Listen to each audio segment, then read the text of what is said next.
Vajza jote është bërë grua, a e beson? Ekziston një ditë, një moment, një çast, kur çdo baba dhe nën e paramendojnë se është i largët dhe besojnë se nuk do të vijë shumë shpejt.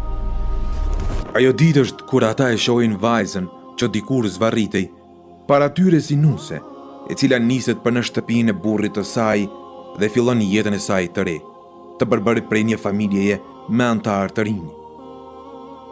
Shumica prindërve vajzat e tyre gjithmonë i trajtojnë si fëmijë. Prandaj përgatitja e tyre për atë ditë të rëndësishme në shumicën e rasteve është vetëm në aspektin material.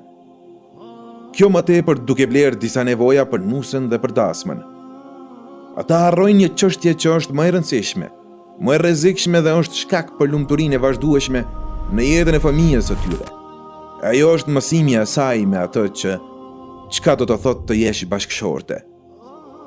Ata mendojnë se para tyre kanë shumë kohë për t'ia mësuar e shpjeguar asaj çdo send rreth martesës. Dhe për atë shkak e neglizhojnë ngulitjen e botkuptimit të fjalës bashkëshorte, qëllimet, mjetet dhe elementet përbërëse të saj. Harrojnë se në shoqëri ekzistojnë qerë dhe edukimi dhe faktorë ndikues, ku t'i edukojnë fëmijët e tyre me të njëjtat tematika, por me një pasqyrë krejtësisht të kundërt që e lejon Islami dhe dëshirojnë prindrit musliman për fëmijët e tyre.